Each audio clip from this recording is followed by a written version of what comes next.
guys, I'm Kimberly from Fat Quarter Shop, and if you're a beginner quilter, this video is for you. We're going to talk about how to read a quilt pattern. So maybe you've gone to a quilt store, you've bought a quilt kit, and you don't know where to start. Or maybe you've bought a pattern and you need to know what type of fabrics to buy. So we're just going to go through all the things in a quilt pattern, what they all mean, and we're going to break it down step by step. So let's get into it.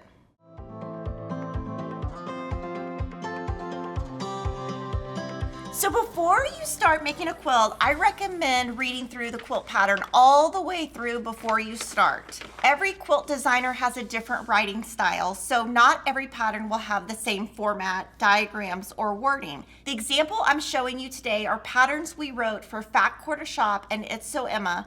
We spend a ton of time on them, making them easy to read and follow so that you get the best quilting experience. So if you are a beginner, it's always great to start with an It's So Emma or a Fat Quarter Shop pattern. First, you want to start with your fabric requirements. They're usually on the back of the pattern.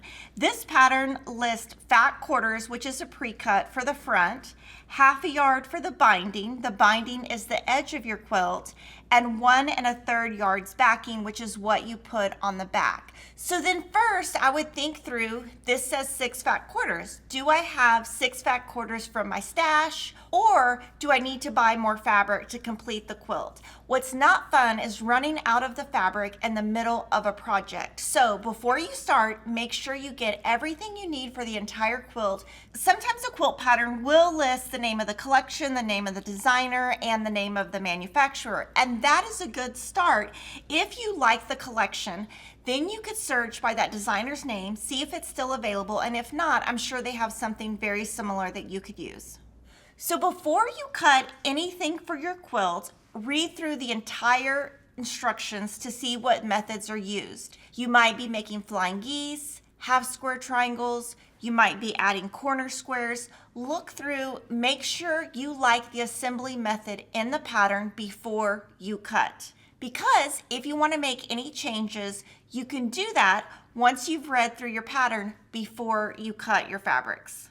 Next, you're going to go to your cutting instructions. They're usually at the beginning of your pattern, and they'll tell you what size pieces you need to cut from what fabrics. So for this pattern, it's at the very beginning of the pattern, and luckily it has a cutting diagram. So this tells you exactly what to cut. If you're looking for a beginner pattern that has cutting diagrams, our Little Piece series is geared towards beginners and uses only fat quarters. So we include cutting diagrams just like this.